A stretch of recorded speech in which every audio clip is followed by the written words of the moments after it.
그런 생각을 했는데 또 이렇게 이렇게 많이 와주시니까 제가 너무 이렇게 용기가 납니다. 감사합니다.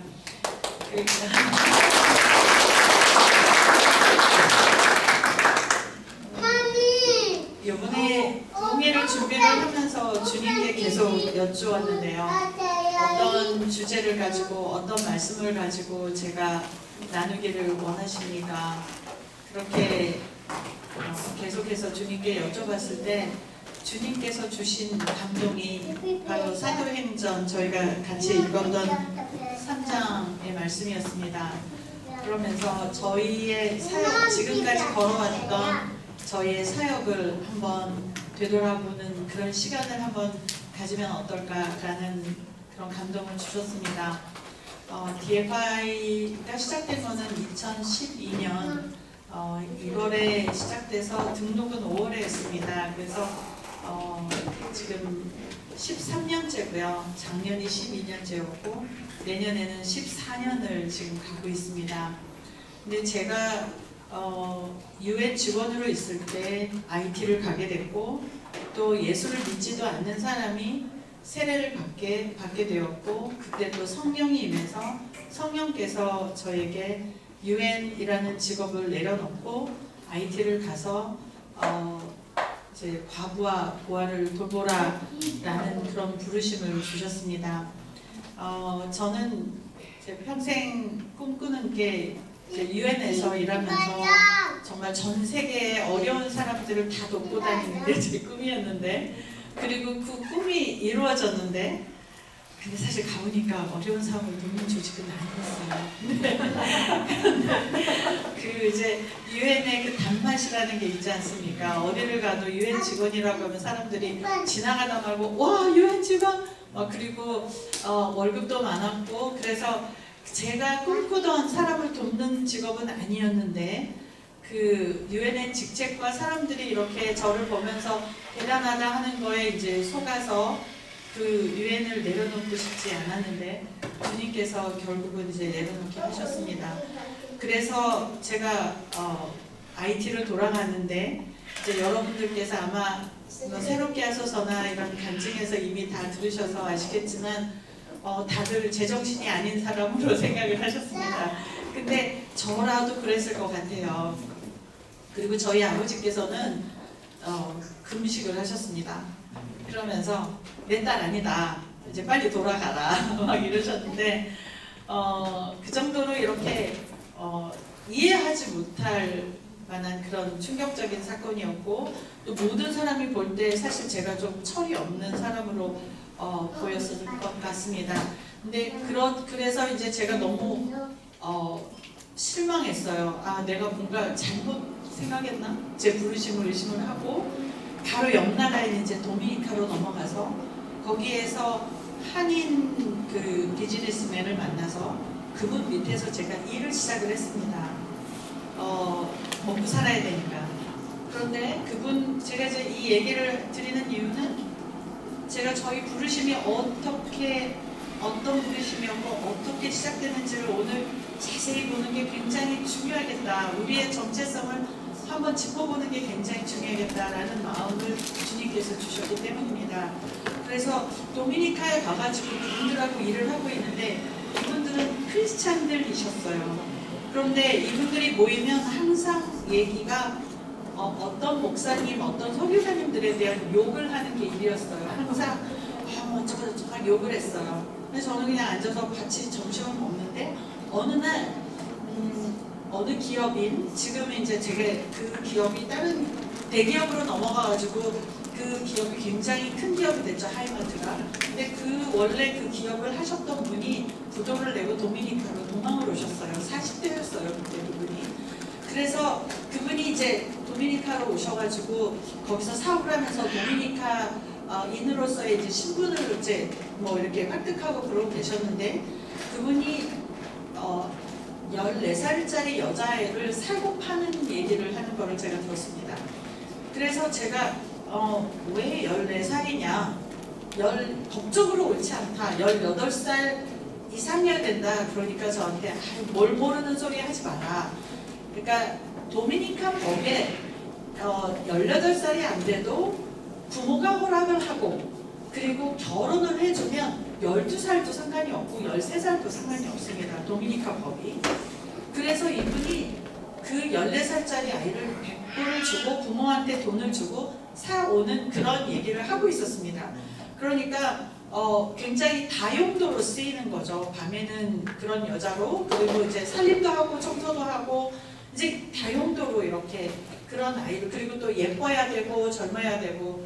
근데 제가 그 얘기를 듣고 있으면서 제가 이렇게 제 삶을 생각하게 됐습니다. 저는 여자로 태어난 게 너무 억울해서 정말 한국에서 정치권에 있으면서 여성의 지위를 위해서 정말 너무너무 열심히 일했고, 그래서 여성 경제인 지원에 관한 법률을 법조문 하나하나를 만들고, 그리고 그 법조문을 만들어 놓고 그 법을 통과시키기 위해서 김대중 대통령 그때 이제 후보셨는데 이호 여사가 그때 이제 이 법을 굉장히 좋아하셨기 때문에 그분이 받아들여서 공약으로 선택이 되고, 또 이 법이 국회에 올라가려면 160명이 사인을 해야 돼요. 그런데 저희가 내일이 마감인데도 그 법 한 사람이 사인을 못 받아서 법이 이제 법을 상정조차 못하게 됐을 때 새벽 3시에 그때 막 꽁꽁꽁꽁 얼고 너무 추운데 제가 새벽 3시에 어떤 국회의원이 이렇게 그 퇴폐한 그 안마소에서 들어가 계시는데도 거기에서 그분이 나올 때까지 그 벌 들고 덜덜덜 떨고 있었거든요. 새벽 3시에 그분이 나오시더니 막 너무너무 화가 나셔가지고 어떤 놈이 내가 여기 있는지 얘기해줬어 막 근데 너는 여기 와 있어 막 이런데 제가 의원님 한 분이 필요합니다. 한 분의 사인이 필요합니다. 사인해 주십시오. 그래야 내일 상정이 됩니다. 이분이 저한테 못한다, 죽었다 깨어도 못한다, 나는 여성을 위한 법을 절대 못 만든다고 그러는 거예요. 근데 너는 왜 그게 그렇게 중요하냐? 그랬어요. 이 법은 이 땅의 딸들을 위한 법입니다. 저를 위한 게 아닙니다. 사인해 주세요. 그러니까 이분이 감동하셨어요. 사실 새벽 3시에 3시간이 넘게 덜덜덜 떨고 있었으니까. 그래서 이분이 사인을 해주시면서 뭐라 그랬냐면 나는 이 법에 찬성하지 않아. 하지만 너 때문에 해준다. 그러면서 해주셨어요. 그래서 저희가 상정을 하게 되고 그 법 때문에 제가 그 법을 이렇게 생각을 했을 때 전국에 3%밖에 안 되는 여성 경제인 인구가 지금 48%가 됐습니다. 그리고 저희 전주에 있는 유라연 권사님이라는 분이 여성경제협회 전북지회 부회장님이시고 여기 본부에 있는 부회장님이 되셨는데 그분께서 저한테 여성경제협회 배지를 저한테 선물로 주시더라고요. 이번에. 근데 제가 감동했어요. 왜냐면 그 배지의 로고를 제가 만들었거든요. 그런데 누가 만들었는지 아무도 모릅니다. 하지만 저는 누가 만들었는지 그 꼬리표가 없어서 상관이 없었습니다. 이거는 한국의 여성들과 저 딸들을 위해서 일했던 그런 사람인데 그 사람이 도미니카에서 앉아서 14살짜리 아이들을 사고 파는 거에 제가 이렇게 같이 그런 사람들하고 무리하고 앉아있는 겁니다. 그래서 제가 물었습니다. 주님, 제가 여기 왜 와 있습니까? 이 배도한 사람들하고 제가 왜 와 있습니까? 물어보니까 주님께서 네가 나의 부르심을 믿지 않았다. 그래서 제가 부르심을 의심했다는 것을 알고 짐을 싸가지고 새벽 2시에 짐을 싸서 3시에 제가 공항으로 나갔습니다. 그랬더니 6시 첫 비행기가 있더라고요. 뉴욕으로 가는. 그래서 그걸 타고 뉴욕으로 갔습니다. 그래서 뉴욕에서 제일 그 NGO를 만들어줄 수 있는 제일 똑똑한 변호사를 찾으니까 유대인 변호사가 있으시더라고요. 그래서 그분한테 얼마냐니까 정말 6,000불이나 달라고 그래요. 알고 보니까 3,000불이면 됐는데 6,000불을 달라고 해서 제가 그 유엔에서 모았던 그 돈으로 6,000불을 딱 지불하고 딱 나오면 어떤 단체를 만들기를 원하냐고 저한테 물었을 때 제가 뭐라 그랬냐면 여성들을 경제적으로 세울 수 있는 그런 단체를 만들어주세요. 그래서 제가 이름을 뭘로 할까요? 그래서 제가 뭐라 했냐면 경제적 자유를 주는 단체라 그래서 Development for Freedom International 이렇게 했습니다. 그래서 인터내셔널은 왜 인터내셔널은 하나가 아니라 여러 개, 전 세계. 그래서 이제 주고 왔는데 그날 제 친구가 저한테 이제 흑인 친구인데 저한테 우리 교회 성결교회인데 그 교회를 같이 않겠냐 예배드리러. 그래서 그러지 뭐 금요 예배인데 가자 그래서 갔습니다. 그런데 그날 밤에 그 성경 말씀이 바로 우리가 읽은 사도행전 3장 1절에서 10절 말씀을 가지고 목사님이 설교를 하시는데 제목이 성령이 아니면 아무것도 할 수 없다 이거였습니다. 저는 앉아가지고 설교를 듣고 있는데 설교를 들으면서 폭포 같은 눈물이 쏟아지기 시작했어요. 눈물이 너무 많이 흘리니까 목사님이 설교하다가도 저를 바라보는 거예요. 어떤 동양애가 와가지고 그 미국인들 교회인데 너무 펑펑 우니까 예배를 끝나고 나서 저를 따로 불러서 밥을 사주시면서 왜 우냐? 그래서 제가 뭐라 그랬냐면 저는 경제적 자유를 주면 사람들이 자유를 얻고 일어날 줄 알았습니다. 제가 그렇게 살아왔고 그런데 사도행전 오늘 읽은 3장 말씀에서는 금과 은으로는 사람의 인생이 바뀌지 않는다는 얘기를 분명히 하고 계시죠.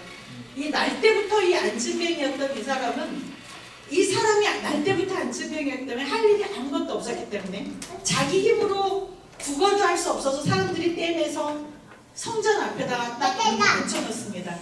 그러면 이 사람은 앉아가지고 하루 종일 하는 게 뭐냐면 지나가는 사람들을 손을 바라봅니다. 그죠?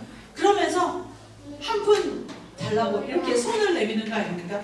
이 사람이 바라보는 거는 사람들입니다. 누가 나를 구원해 줄까? 누가 나를 이렇게 바라보고 돈을 좀 줄 수 있지 않을까라는 거를 평생 해왔던 사람입니다. 그런데 그 사람한테 베드로와 요한이 이렇게 쳐다보면서 내게 금과 은은 없지만 나자렛 예수 그리스도 이름으로 일어나 걸어라 이렇게 손을 잡아 당기니까 이 날 때부터 안진뱅이였던 이 사람 발목에 힘이 생기는 거는 둘째치고 이 사람이 성전 안으로 들어갑니다. 평생 성전 안에 들어갈 수 없었던 이 사람은 깨끗하지도 않고 왜냐하면 이 사람은 붉지 않습니까? 더럽고 정결 의식을 하지도 못하는 이 사람이 생전 처음으로 성전 안을 들어가면서 걷거나 뛰거나 하면서 하나님을 찬양했더라. 이 말에 제가 무너졌습니다. 아무도 금과 은 가지고는 하나님을 찬양할 수 없구나. 이 사람이 걷거나 뛸 수 없구나. 제가 주려고 하는 게 금과 은이었구나. 그 말씀이 제 가슴 안에 탁 꽂히면서 오로지 성령만이, 오로지 예수만이. 그래서 그 다음날 제가 이제 변호사한테 전화를 했습니다. 저희 단체 목적이 바뀌었습니다. 그 뭡니까? 그래서 예수를 전하는 일입니다. 말씀을 전하는 일이고 그 말씀을 가르치는 일이고 그런 선교단체로 저희 단체가 바뀌었고 그리고 디벨롭먼트 프리덤의 그 의미도 바뀌었습니다. 디벨롭먼트가 경제적 자유, 경제적 발전으로 인해서 프리덤, 자유를 준다는 거에서 디벨롭먼트는 저희가 쟁기를, 프리덤은 성경을, 그래서 한 손에는 교육과 한 손에는 성경을 이렇게 바뀌었습니다. 그래서 저희는 같이 줍니다. 아이들을 교육을 시켜주고 스스로 일어날 수 있도록 가르치면서도 예수님을 가르쳐서 이 아이들이 쓸 수 있게 하는 거였습니다. 그런데 제가 그 도미니카를 떠나면서 뭐라 그랬냐면 하나님, 저는 저 평생 이렇게 팔려가고 억울하게 성적으로 유린되는 여자아이들을 위해서 살겠습니다. 제가 그랬거든요. 그런데 제가 약속을 못 지켰습니다. 언제까지요? 제가 코비드로 죽음 앞에 섰을 때까지. 저는 분명히 주님한테 도미니카를 떠나면서 뭐라고 그랬냐면 주님, 저렇게 부모의 동의하에 팔려가는 성적으로 유린되는 아이들 아니면 저렇게 자기 본의에 상관없이 경제적인 이유로 자기 삶을 포기해야 되는 여성들을 위해서 살겠습니다 라고 해놓고 제가 여성들을 위한 사역을 전혀 하지 않았습니다. 그랬다가 주님이 하도 제가 정신을 못 차리니까 코비드를 걸리게 하셔서 죽음까지 가서 죽음 앞에서 저는 정말 거의 죽었었거든요. 코비드 그 처음 시작됐을 때 제가 코비드를 알았었거든요. 그리고 그 코비드를 걸렸을 때 이 죽음이 이게 마지막 숨결이 제 코 끝에 딱 걸렸다는 거를 안 그 순간 제가 회개를 시작을 했는데 그 회개 중에 하나가 뭐였냐면 이제 여러 가지 회개를 했지만 하나는 하나님 저는 IT를 처음 저주했고 IT 너무 싫었어요. 주님이 왜 나를 IT로 보내셨어요? 왜 나를 부르셨어요? 막 이게 항상 원망이었는데 주님이 함께 하시면 그곳이 천국이군요. IT가 아니라 더한 곳에 갔더니 정말 무슬림에서 주님의 이름 때문에 제가 죽어야 되는 그 상황에 이른다 할지라도 예수님만 있으면 그곳이 천국인데 제가 왜 IT를 그렇게 싫다고 했을까요? 그리고 회개했고 그리고 두 번째 회개한 게 주님 제가 여성 사역을 하지 않았습니다. 주님께서 저를 여성 사역의 전문가로 이렇게 키우셨는데 제가 하지 않았습니다. 그리고 회개했습니다. 그랬더니 회개하자마자 저를 딱 목숨을 살려주시더니 14일 만에 2주 만에 성적으로 유린되고 온몸에 못 먹어가지고 막 이렇게 그 이와 벼룩이 가득 차고 물이 없어가지고 땅바닥에서 이렇게 손으로 물을 이렇게 주워가지고 이렇게 먹는 여자애 14명을 보내주셨습니다. 그 아이들을 시작으로 저희 걸송이 시작됐습니다. 그런데 제가 딸을 키워보니까 너무 이쁜 거예요. 이 아이들이 너무 공부를 잘해요. 정말 투자의 가치가 있을 정도로 잘합니다.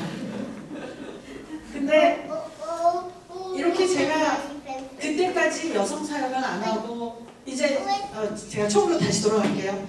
그래서 제가 뉴욕으로 와서 미국에다가 저희 단체를 선교 단체를 제가 설립하지 않았습니까? 그리고 나서 제가 어디로 가냐면 캐나다로 갔습니다. 캐나다로 가서 DFI를 미국과 똑같이 이렇게 NGO로 등록을 하려고 그랬더니 담당 그 장로님이신 그 변호사님께서 그냥 교회 등록을 해라. NGO 너무 오래 걸린다. 그래서 캐나다는 교회로 등록이 되어 있습니다. DFI 캐나다 미션 처치라고 그렇게 등록이 되었고 제가 없는 동안에 제가 없으니까 캐나다에 없으니까 그거를 저기 DFI 캐나다 회장님이 와서 앉아 계시는데요. 잠깐만 일어나 주실래요?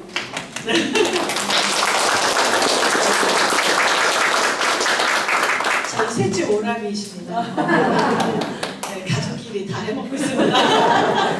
네, 저희 오빠가 저희가 이제 DFI 캐나다를 맡아서 이렇게 이제 이끌어 가시기 시작했습니다.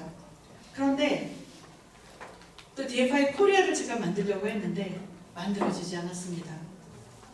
근데 DFI가 만들어지는데 DFI USA는 그냥 저 혼자이지 않았습니까? 지금까지도 이사가 없습니다.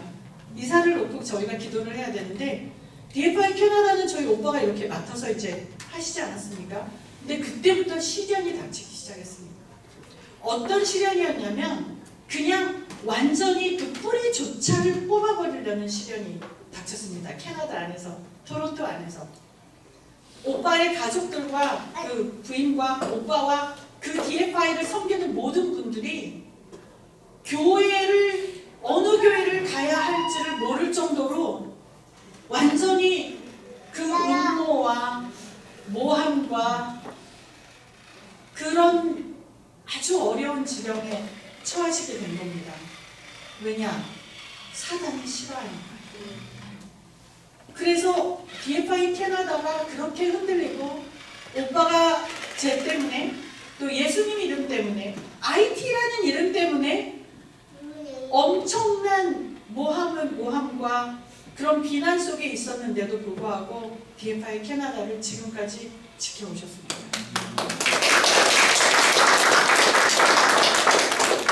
그리고 DFI 코리아를 열려고 했는데요. 그래서 사람들이 모였습니다. 있습니다. 어느 대학교의 교수님과 또 어떤 유명한 분들이 모여가지고 이렇게 100명이라는 회원으로 모여가지고 이제 DFI 코리아를 막 창설하려고 했던 참입니다. 브로셔도 만들고 다 그랬습니다. 그런데 갑자기 저에 대한 악한 소문들이 그 안에서 퍼지기 시작했습니다. 알고 보니 헬렌이 가짜더라. 알고 보니 헬렌이 성적으로 굉장히 부정하더라. 성적으로 부정하다는 얘기가 돌면서 이분들이 다 떠났습니다. 그리고 그분들이 그 모임 분들이 저를 빼고 다른 단체로 나가셨습니다. 너무너무 가슴이 아팠어요. 아니라고 얘기할 수도 없죠. 그죠? 변명이 됩니까? 안 됩니다.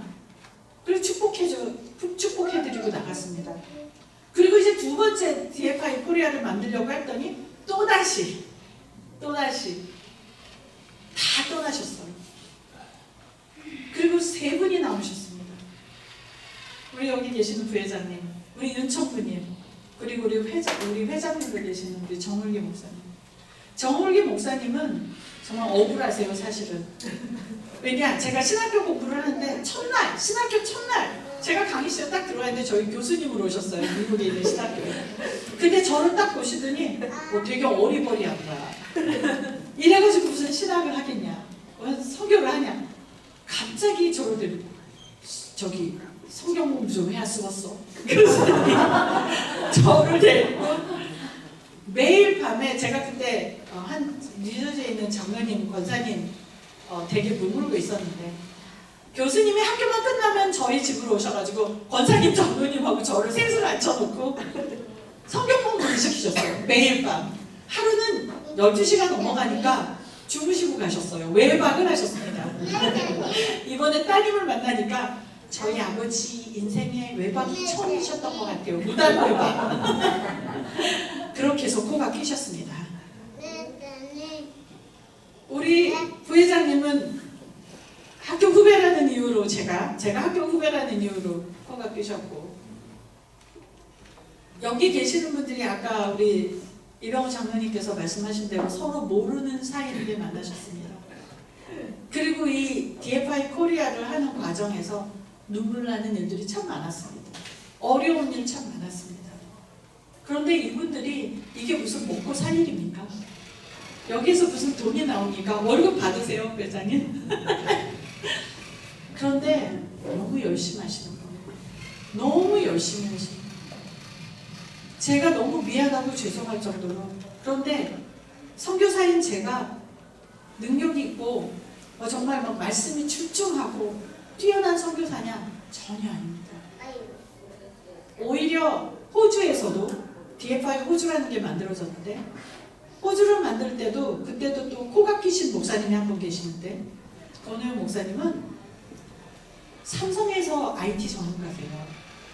근데 그분이 하나님께 헌신을 하겠다고 이렇게 하고 IT 전문가니까 IT로 이렇게 이제 선교를 하시려고 생각을 하고 있는데 어떤 IT 선교사가 와 있다는 말을 듣고 저를 보러 오셨어요.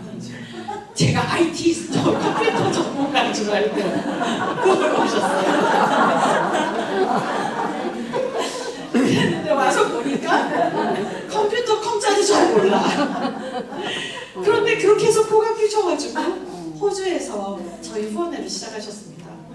그리고 거기에 황윤주 권사님이 계시는데, 그분은 무슨 우리가 가볼 수도 없는 그 먼 데를 선교를 왜 해? 이러셨는데 갑자기 하나님께서 내가 너를 믿고 저처럼는 헬렌을 맡긴다, IT를 맡긴다, 이 말씀을 주셔서 지금까지 너무너무 열심히 기도하고 계십니다.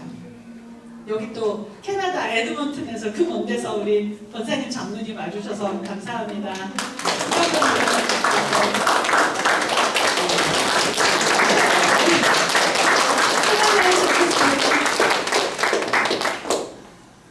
이분들이 저하고 처음 만났습니다. 오늘. 근데 여기 와 계시잖아요. 하나님께서 하십니다.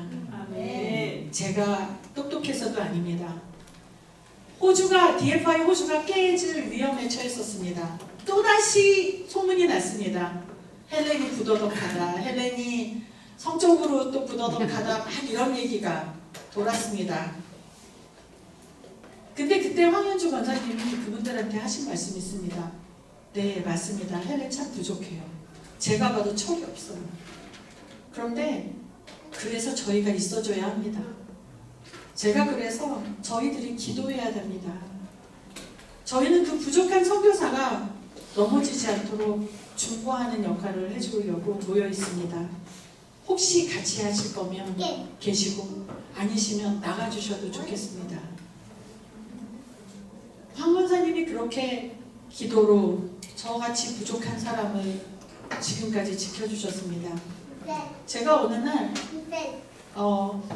이제 페북을 딱 열었는데 한 의사분이 이제 선교사로 나가려고 이제 선교 파송을 받는 기사가 딱 떴는데 그 밑에다가 한 여자분이 다 제가 아는 분인데 글을 올렸습니다. 이 성적으로 이 부도덕한 인간이 무슨 선교사냐. 이 사람은 선교사 되면 안 된다. 그만둬야 된다. 때려쳐야 된다라고 딱 올렸습니다. 근데 제가 마침 그때 이렇게 회고를 하고 있는데 딱 올라왔습니다. 그래서 그 자매한테 제가 전화를 했습니다. 빨리 내려. 못 내려. 이 인간은 끝나야 돼. 막 이랬어요.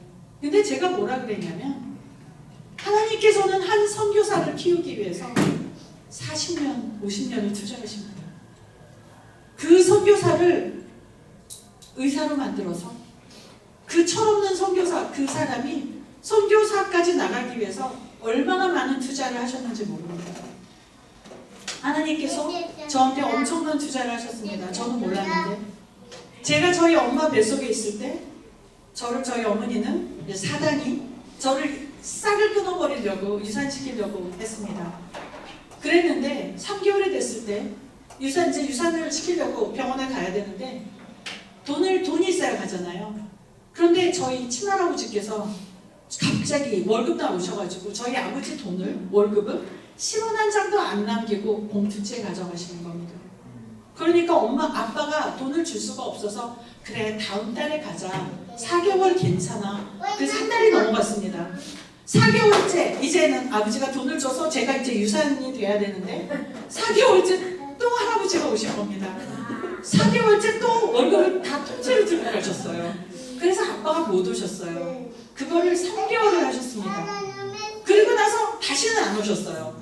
그러니까 아버지가 마침내 돈을 들고 와서 의사한테 가니까 너무 늦었다. 어머니도 생명이 위험하고 저도 위험하니까 그냥 나으라고. 근데 저희 친할아버지가 전무후무해서 그러신 적도 없었고 그 뒤로 한 번도 그런 일을 하신 적이 없으십니다. 하나님이 지키셨습니다. 맞습니까?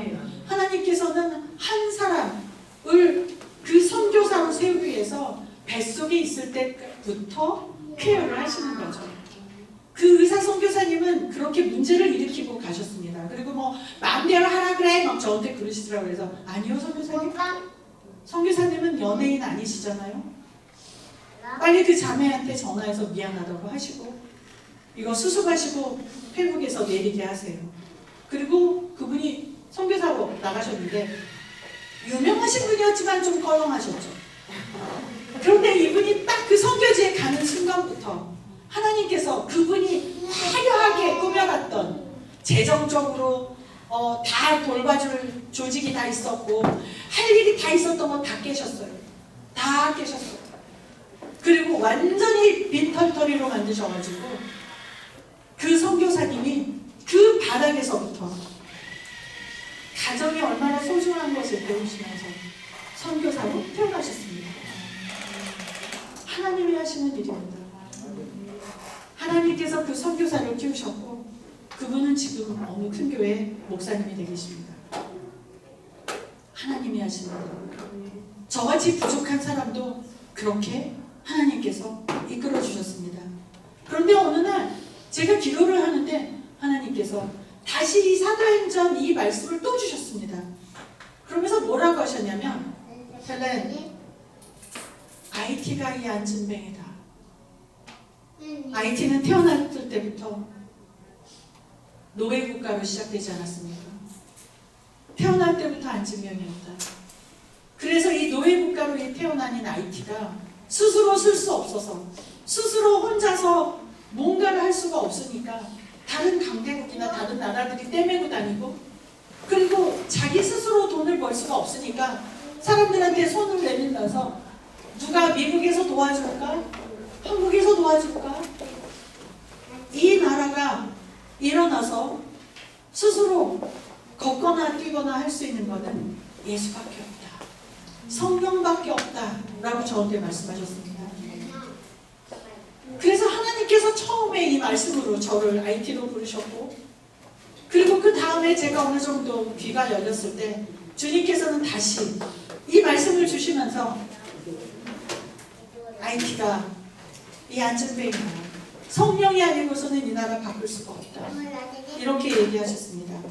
그런데 오늘 다시 주님께서 이 말씀을 저희한테 주셨습니다.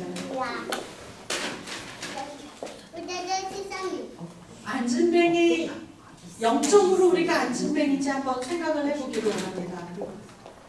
우리가 예수님을 저희가 주인으로 모시고 예수님을 저희가 이렇게 아버지로 부르면 그런 엄청난 그런 권세를 가지고 있음에도 불구하고 저희가 교회 안에서 아니면 저희 신앙생활 안에서 저희가 가정이 어려워지면 걱정을 하고 누가 나를 돌봐주지 않을까라고 사람들을 바라보며 그 사람들이 누가 어디 도움이 사람들에게 오지 않을까라고 바라본다면 저희는 영적인 안진뱅입니다. 저희 단체가 경제적인 위험에 처한 지 좀 됐습니다. 처음부터 저희는 굉장히 경제적으로 어려웠다가 새롭게 하셔서 잠깐 나온 뒤로 조금 편안해졌었는데 다시 경제적으로 이렇게 어려움에 처하게 됐습니다. 조금 편안했다가 어려움으로 가니까 제 안에 그렇게 헝그리 정신이라고 그러잖아요. 정말 배고팠을 때는 하나님 그러면서 그렇게 울고짖던 제가 잠깐 그 편안함에 잠깐 젖어 있다가 다시 경제적인 어려움이 오니까 사람들의 손을 바라보는 저를 보았습니다. 누가 어디 큰 헌금을 줄 분은 안 계실까? 누가 이 위기에서 나를 건져줄 사람은 없을까? 이 사역이 좀 커질 수 있도록 누가 좀 도와주지 않을까? 안진뱅이입니다. 사람의 손을 바라보고, 그리고 그렇게 사람을 바라보면 저희가 지성소를 들어갈 수가 없습니다. 성전 문 밖에서 죽어라는 거죠. 그런가 하면 교회에 이런 안진뱅이들이 참 많습니다. 사람들한테 인정받기 위해서 저희가 헌금을 한다면 저희는 영적으로 안진뱅이입니다. 왜냐하면 사람들을 바라보고 있기 때문입니다. 그러면 저희가 지성소에 갈 수가 없습니다. 영적으로 우리가 아버지, 하나님이 저희가 아버지라는 것을 저희가 깨닫는다면 사실 염려라는 게 저희한테는 아무런 의미가 없죠. 경제적인 염려도, 또 저희 건강의 염려도, 그리고 사람들이 나를 알아줄 건지 말 건지가 저희가 사역하는 아무런 기준이 되지가 않습니다. 오로지 하나님 성령으로 기쁨으로 뛰놀아서 성전 안에 들어가서 정말 걷거나 뛰거나 하면서 하나님을 찬양할 수 있는데, 그게 영적으로 보면 회복된 사람들입니다.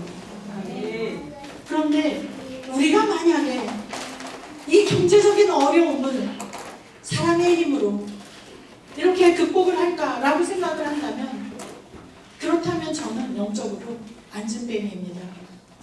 어젯밤에 또 제 마음 안에 불안이 훅 하고 들어왔습니다. 내가 뭔가를 해야 되는 거 아니야? 뭔가를 좀 해야 사람들한테 이렇게 헌금이 들어와서 DFI가 살아남지 않을까? 지금 이번 달 모든 게 다 끝났는데 다음 달 어떡하지? 라는 걱정이 저한테 훅 들어오니까 마음이 막 급해지기 시작하더라고요. 그런데 제가 순간적으로 그랬습니다. 하나님 죄송해요. 제가 또다시 하나님의 자리를 제가 훔치면서 하나님이 하셔야 될 일을 마치 제가 하는 것처럼, 그러면서 제가 또 염려했군요. 아니요 하나님 저 잘래요. 염려 안 하고 자겠습니다. 하나님 아버지께서 지금까지 이끌어오셨는데 DFI라는 것을 처음부터 만들으셔서 지금까지 이끌어오셨고 앞으로도 이끌어 가실 하나님이 다 책임지실 건데 제가 왜 염려를 하겠습니까? 그리고 제가 염려를 다 버렸습니다. 영적으로 제가 안진뱅이가 되고 싶지 않습니다. 영적으로 구걸하면서 손을 내밀면서 나에게 좀 인정을 좀 베풀어 주세요. 사람들이 내가 누군지를 알게 해주세요. 아니면 하나님 사람들을 좀 보내서 저 좀 돕게 해주세요. 이 모든 것들을 우리가 오늘 내가 영적으로 안진뱅인지 한번 보기를 원합니다. 정말 내 삶에 어려움이 없는 분이 어디 있습니까? 작년에 저는 건강에 굉장히 어려움을 겪었습니다. 누구나 다 저희 삶에 어려움이 있습니다. 경제적으로 어렵고 가족관계가 어렵고 그리고 또 하는 일들이 어렵고 인간관계도 어렵고 하지만 그 순간에 오로지 주님 예수 그리스도 한 분만은 족하다는 그리고 그분의 자리를 저희가 취하지 않고 저희가 정말 주님께 모든 것을 나는 죽고 없고 예수 그리스도가 오로지 살아서 그렇게 제 안에서 오로지 기쁨만 넘치는 그런 사역 저희가 12년을 정리를 합니다. 자, 12년을 히브리어로 보니까 완결의 숫자입니다. 그리고 제가 이렇게 히브리어로 찾아보니까 조직을 만들고 조직을 그 하나님의 그 조직을 완결하는 그게 바로 12년이라고 했습니다.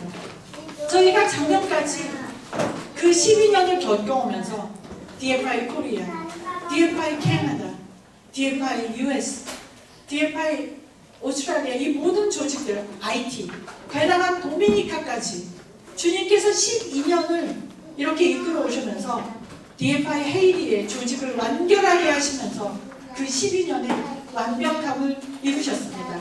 저 마음 안에도 10년이 지나면서 뭔가 새로운 장이 시작되지 않을까라는 마음이 있었습니다. 그리고 13년이 되는 올해 하나님께서 도미니카라는 곳을 열어주셨습니다. 3년 13의 숫자를 보니까 13의 숫자의 의미는 축복과 사랑과 하나됨이라고. 히브리어는 모든 그 단어들이 다 숫자를 가지고 있지 않습니까? 그리고 숫자가 다 의미를 가지고 있지 않습니까? 13년 그 올해 DFI는 하나가 됨을 지나고 있습니다. 사랑과 그리고 13과 13을 더하면 숫자가 26이 됩니다. 그러면 하나님의 야훼 이름이 숫자값이 26입니다. 그만큼 13은 하나됨 그리고 또 하나님의 약속을 재갱신한다는 의미도 있습니다. 13이 올해 저희가 12년에 그 많은 일을 정리를 하면서 13 새로운 시작을 합니다. 여성 사역을 더 확장시키고 싶습니다. 더 이상 팔려가지 않는 여자아이들이 돈 때문에 성적으로 유인되지 않도록 제가 도미니카 갔을 때 하나님께서 보여주셨듯이 지금도 도미니카에는 어린 여자아이들이 40대 남자들한테 10대도 그러니까 18살이 되지 않은 아이들이 팔려갑니다. 지금 좋은 일이 가장 높습니다. 이 나라에서 아버지께서 저에게 아버지 학교를 하고 어머니 학교를 하고 그 아버지들이 섰을 때 가정이 바로 서고 가정이 바로 섰을 때 하나님의 나라가 바로 섭니다. 남자들이 그 남자의 위치를 가장으로서 축복된 그 머리로서 제대로 섰을 때 하나님의 나라가 되돌아오지 않습니까? 제가 13년이 지나서 다시 도미니카에 가서 하나님께 약속했던 그 여자아이들을 제가 돌보겠습니다 라는 약속을 13년 만에 지키게 하시고 계십니다. 아멘입니까? 그리고 이제 저희가 14년을 향해서 가고 있습니다. 14년은 숫자적인 의미로 7이라는 숫자가 완전 수인지는 다들 아시죠? 하나님의 숫자가 7, 7이 완전의 숫자인데 완전의 숫자가 두 번 더해지는 데가 14 아닙니까? 7 더하기 7 그래서 14는 구원의 해입니다. 구원의 해. 숫자 14는 구원의 해. 내년에는 저희가 더 많은 영혼들을 구원하기를 원합니다. 저희가 정말 아버지가 다 떠나서 우리 크리스리가 얘기한 것처럼 아버지가 이 아이와 어머니를 버리고 가지 않았습니까? 그래서 이 과부와 고아가 계속 양산이 되고 있지 않습니까? 얼마나 많은 흑인의 가정들이, 또 많은 가정들이 아버지가 제대로 서지 않아서 그렇게 버려지고 있는지 모릅니다. 제가 이번에 캐나다를 가니까 캐나다의 수많은 그 흑인들 공동체가 다 아버지 없는 고아들입니다. 그 아이들이 예수도 모릅니다. 그리고 그렇게 버려져서 그런 아이들 공동체가 있다는 걸 알고 나서 가슴이 너무 무너졌습니다. 그래서 저희 오빠가 저희 DFI 캐나다 회장님이 지원을 해주시고 저희가 기도회를 시작하려고 합니다. 캐나다에서 기도회를 통해서 정말 많은 사람들이 위로되고 돌아오는 그런 역사가 일어나기를 원합니다. 14년은 새로운 해가 되기를, 우리 모두에게 새로운 해가 되기를 축원합니다. 정말 영혼의 구원, 그 수많은 영혼들이 지금 아직도 예수를 모르고 있고 그렇게 예수를 모른 채 살고 있는데 그 추수 때가 지금 가까워지고 있는데 우리가 지금 무슨 일을 하고 있는지 생각해 보기를 원합니다. 사람들한테 인정을 받고 사람들을 손을 바라보는 그런 영적으로 그런 안순뱅이가 아니라 저희가 정말 온전하게 서서 하나님을 찬양하면서 하나님께서 주신 저희 사명, 잃어버린 영혼들을 추수하는 그런 사명, 구원을 위해서 끝까지 나아가는 DFI는 하나님께서 시작하셨고 하나님께서 이끌어 오셨고 앞으로도 하나님께서 이끌어 가실 것을 믿습니다. 그래서 지금 여러분들이 너무 중요하십니다. 여러분들께서 지금 이 자리에 와 계신 것은 우연이 아닙니다. 여러분들께서 여기에 오신 것은 하나님께서 부르셨습니다. 이 거룩한 사명에 헬렌 때문에 함께하는 게 아닙니다. 거룩한 사명에 함께 하시는 겁니다. 저는 현장을 다니면서 그리고 여러분은 지금 이곳에서 그 현장에 있는 선교사들을 후원하시면서 함께 가기를 원합니다. 함께 하나가 되기를 원합니다. 올해는 13년은 하나가 되는 해. 내년에는 구원을 향해서 힘차게 가는 해. 아멘입니까? 함께 기도해 주세요. 우리가 함께 가주세요. 정말 감사합니다.